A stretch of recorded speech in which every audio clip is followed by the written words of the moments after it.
160 పైగా ఎమ్మెల్యే స్థానాలు, 160కి పైగా ఎమ్మెల్యే స్థానాలు, 57% ఓట్లు తెలుగుదేశం పార్టీ కూటమి సాధిస్తుందని చెప్పా. అదే నిజమైంది. ప్రజల మీద ఉంచిన నమ్మకాన్ని ప్రజలు నిజం చేశారు. ముఖ్యంగా నెల్లూరు రూరల్ నియోజకవర్గంలో తెలుగుదేశం పార్టీ అభ్యర్థిగా సైకిల్ గుర్తు మీద పోటీ చేసిన నాకు రూరల్ నియోజకవర్గంలో మిత్రపక్షాలుగా పొత్తు ధర్మంలో భాగంగా జనసేన బీజేపీ కార్యకర్తలు కష్టించి పనిచేశారు. ముఖ్యంగా జన సైనికులు రూరల్ నియోజకవర్గంలో భారీ మెజార్టీతో నేను గెలిచేదానికి ఆర్నిస్లో కృషి చేశారు. జనసేన అభ్యర్థి నెల్లూరు రూరల్లో సొంతంగా పోటీ చేస్తే ఏ విధంగా జన సైనికులు కష్టపడతారో ఆ విధంగా కష్టపడ్డారు. అంతేకాకుండా ప్రత్యేకంగా ఆ రోజు చంద్రబాబు గారి రోడ్ షోలో చంద్రబాబు గారితో కలిసి జనసేన అధినేత పవన్ కళ్యాణ్ గారు రూరల్ నియోజకవర్గంలో రోడ్ షోలో పాల్గొనడం జరిగింది. నెల్లూరు రూరల్ నియోజకవర్గంలో చంద్రబాబు గారు పవన్ కళ్యాణ్ గారు చేసిన రోడ్ షో కూడా నా భారీ మెజార్టీకి ఒక కారణం.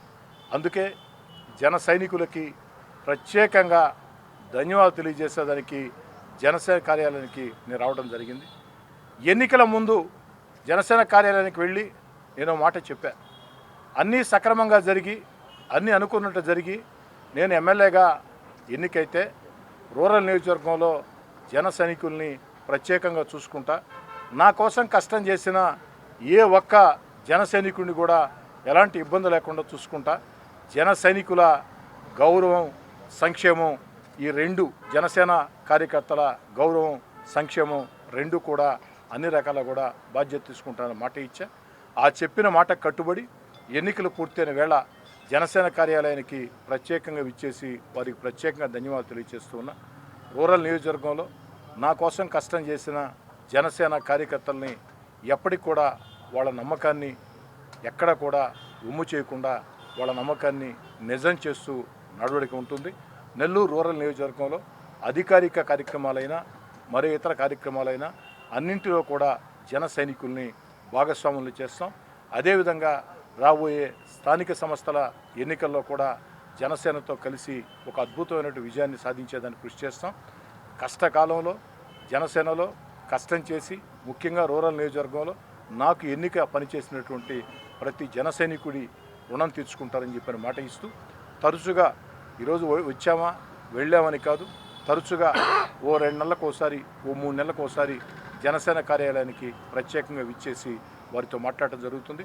అదేవిధంగా జన సైనికులందరికీ మనవి చేసేది ఒకటే, నెల్లూరు రూరల్ ఎమ్మెల్యే కార్యాలయం అంటే అది ఒక్క నా కార్యాలయమే కాదు, తెలుగుదేశం, జనసేన, బీజేపీ రూరల్ నియోజకవర్గంలో ఉండే ఆ కార్యకర్తలందరూ కూడా ఎప్పుడు ఏ అవసరం వచ్చినా, ఏ ప్రజా సమస్య పరిష్కారం కావాల్సి వచ్చినా, ఎక్కడ ఏ ఇబ్బంది వచ్చినా, ఏ సూచన అయినా సలహా అయినా నేరుగా వచ్చి ఎమ్మెల్యే కార్యాలయానికి నాకు తెలియజేయవచ్చు అని చెప్పని కోరుకుంటూ మరోసారి రూరల్ నియోజకవర్గంలో నా కోసం కష్టం చేసిన, చెమటోడ్చిన జన సైనికులందరికీ ప్రత్యేకంగా ధన్యవాదాలు తెలియజేస్తూ ప్రభుత్వ కార్యక్రమ మరో కార్యక్రమ తేడా లేకుండా ప్రతి కార్యక్రమంలో కూడా జన సైనికులని భాగస్వాములు చేస్తానని, అదేవిధంగా స్థానిక సంస్థల ఎన్నికల్లో ఏ విధంగా జనసేనకి ప్రాధాన్యం ఇస్తామని, అదేవిధంగా నామినేటెడ్ పదవుల్లో కూడా జన సైనికులకి ఖచ్చితంగా ప్రాధాన్యత ఇస్తామని చెప్పి మనవి చేస్తూ అన్ని రకాల కూడా మీకు అండగా ఉండే కార్యాలయం గుర్తించాలని చెప్పని జన సైనికుల్ని కోరుతూ ఆ రోజు చెప్పిన మాట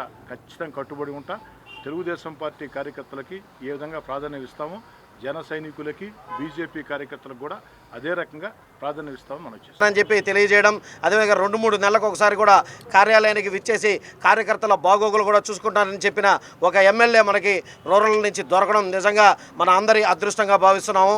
అదేవిధంగా రానున్న రోజుల్లో స్థానిక సంస్థల్లో కానీ, అదేవిధంగా రానున్న అన్ని నామినేటెడ్లో కానీ జనసేనకు కూడా తగిన ప్రాధాన్యం ఇవ్వాలని చెప్పి కూడా మేము సవినయంగా జనసేన పార్టీ తరఫున మా రూరల్ ఎమ్మెల్యే గారికి కోరుకుంటామని చెప్పి తెలియజేసుకుంటూ, అదేవిధంగా ఇంత పెద్ద విజయానికి కారకులైన తెలుగుదేశం, జనసేన, భారతీయ జనతా పార్టీ సంబంధించిన కార్యకర్తలకి, నాయకులకి అందరికీ శిరస్సు వంచి పాదాభివందనం తెలియజేసుకుంటూ సెలవు తీసుకుంటాను.